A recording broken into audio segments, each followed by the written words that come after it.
Hello and welcome to this Langford Academy session on canine hypoadrenocorticism, which moving forwards I'm going to refer to just simply as Addison's disease. My name's Jenny, I'm one of the medicine specialists at Langford Vets, and this is a disease I've got a particular interest in, as I think many medics do.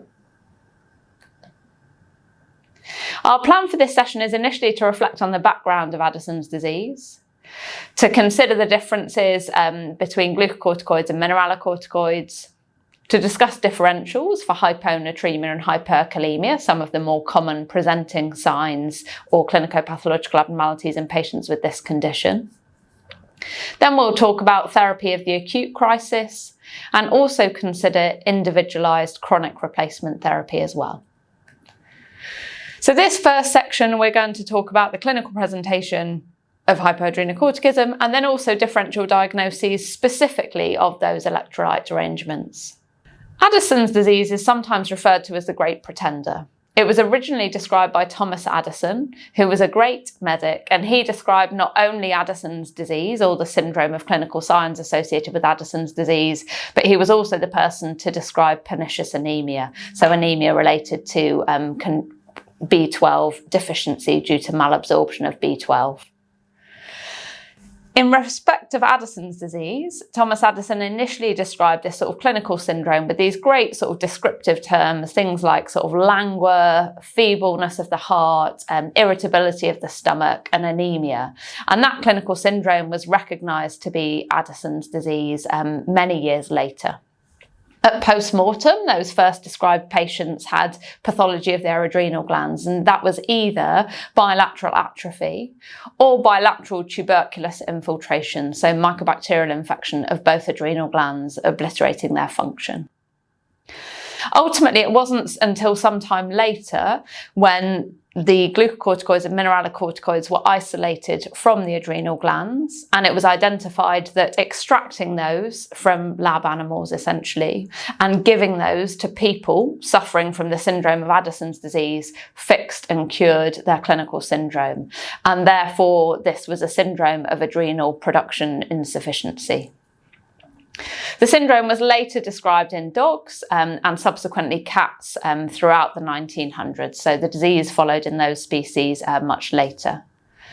In dogs, as you're all very aware, this is classically an immune-mediated disease with a sort of lymphocytic infiltration initially of the adrenals and then ultimately sort of immune-mediated destruction and atrophy. Other causes are described, although they're significantly less common. So examples include neoplastic infiltration. So in cats, there's a syndrome of lymphoma infiltrating the adrenal glands, either as a standalone sort of focus of lymphoma or as part of a more sort of generalized presentation of lymphoma. That's not particularly described in dogs, but there is adrenal involvement in metastatic neoplasia or bilateral adrenal neoplasia described in both species. Less commonly, sort of other infiltrative diseases like granulomatous diseases, for example, TB as described in people, could cause infiltration, destruction and lack of function of the adrenal glands. And secondary hypoadrenocorticism, so where we've got pituitary dysfunction resulting in lack of production of ACTH, and secondary hypoadrenocorticism is exceptionally rare. So almost all of our cases are related to immune-mediated destruction of the adrenal glands and thereafter lack of function. And we're going to spend the majority of this session talking about the canine disease because that's the one we see much more commonly. So when we think about lack of function or hypofunction of the adrenal glands, we're thinking generally about the production of the two major hormones that are important to life that are produced by the adrenal glands. And these are produced based on enzyme presence or absence in different parts of the adrenal gland. So for example, the zona glomerulosa is the only part of the adrenal gland that contains the enzymes that enable production of mineralocorticoids. Thus, this is where the mineralocorticoids are produced. But this part, the zona glomerulosa, does not contain the enzymes that enable us to produce glucocorticoids, whereas the rest of the adrenal gland does. So glucocorticoids are produced in the inner more zona fasciculata and zona reticularis sections of the adrenal glands, alongside sort of androgen secretion as well. When we think about the clinical impact of the presence and absence of mineralocorticoids and glucocorticoids, we'll think about each of these in turn. So we're going to start thinking about mineralocorticoids. And I think this is really helpful because this enables us to identify what these substances are meant to do in health, and then in absence, what the consequences of that are. So mineralocorticoids principally are involved in the retention of sodium and therefore water, and also the excretion of potassium. And that primarily is at the level of the kidney, but also can happen in other sites in the body as well. So for example, the gastrointestinal tract and the sweat glands. But for the purposes of sort of the majority of the function, we're talking about at the level of the kidney. So the presence of mineralocorticoids, or aldosterone more specifically, enables us to conserve sodium, with it conserve water, and in doing so retain our circulating fluid volume, and also to excrete potassium from the body. So in the absence of aldosterone, we'll see hyperkalemia and hyponatremia. With hypochloremia, chloride often follows sodium, and with that, a significant loss of water from the body, so hypovolemia. As a result of that hypovolemia, these patients get a significant pre-renal azotemia, and so we'll often see a variable magnitude, but can be moderate to marked azotemia in these patients. Critically, identifying that as a pre-renal azotemia can be challenging because there are two particular features of Addison's disease that can mean these patients cannot concentrate their urine. So significant sodium loss can deplete the renal medullary interstitium and result in lack of a concentrating gradient and therefore lack of ability to produce concentrated urine. And also hypercalcemia, which is a relatively common feature of Addison's disease, also can impair the ability of the kidney to concentrate urine by interfering with ADH action. And therefore, if we've got either marked hyponatremia or hypercalcemia as part of our Addison's disease, we cannot concentrate our urine, and therefore this can look like a renal azotemia. And so we just need to bear that in mind when we've got a suspicion for Addison's disease.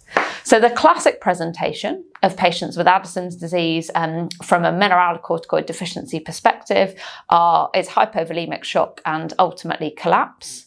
And then when we dig a bit into blood tests, we'll get hyperkalemia and hyponatremia, often with inappropriate levels of bradycardia due to the hyperkalemia and the impact of that on the heart and the ability to sort of generate normal electrical activity.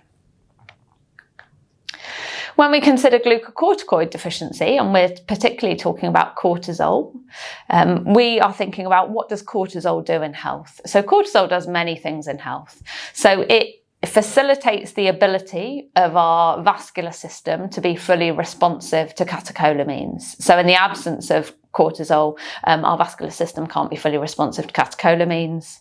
Glucocorticoids are also important for mediating intestinal health and intestinal perfusion, and they also play a critical role in the metabolism of most of our macronutrients as well.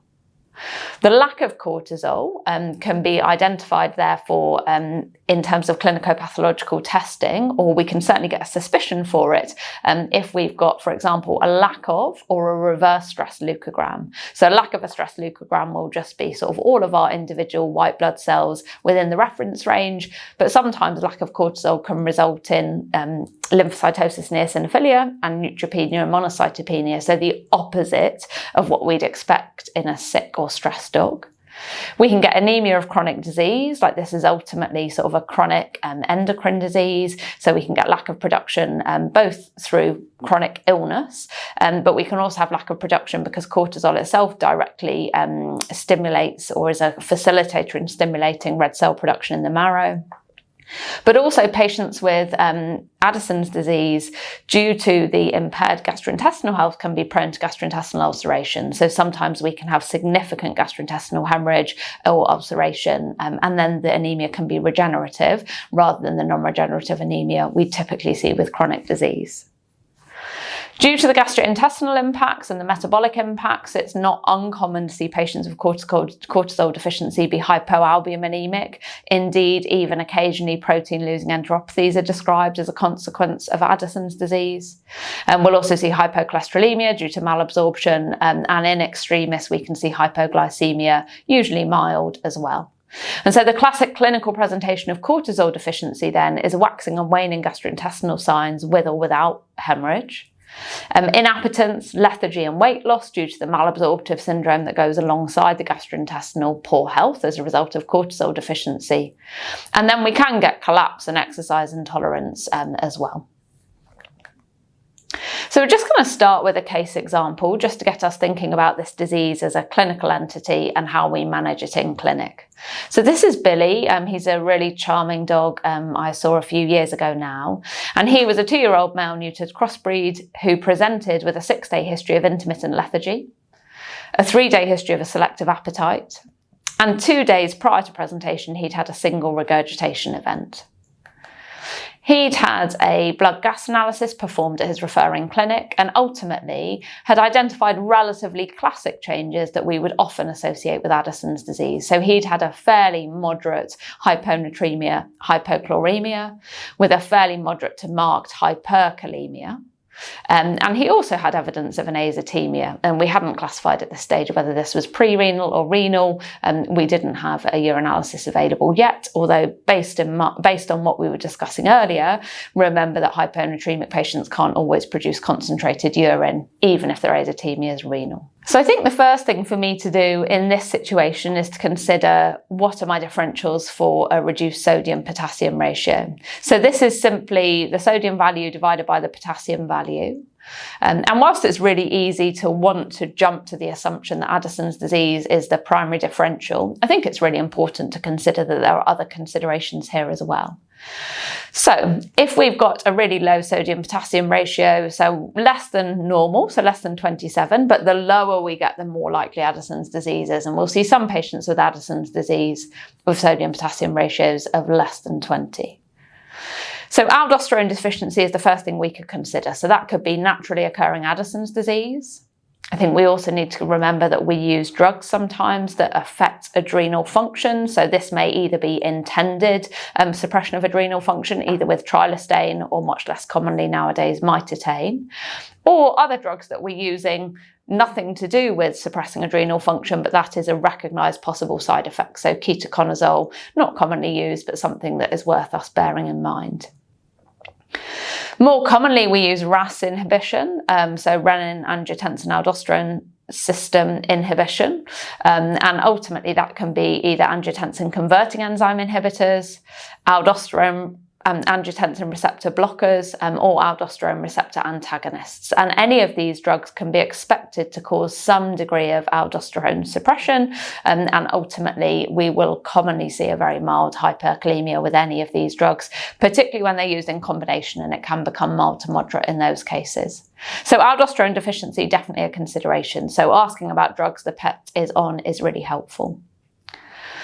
We can also see a significant derangement in our sodium-potassium ratio in kidney injuries, so particularly oligoanuric kidney injuries where there's a lack of production of urine. There's therefore a lack of potential for potassium to be excreted from the body.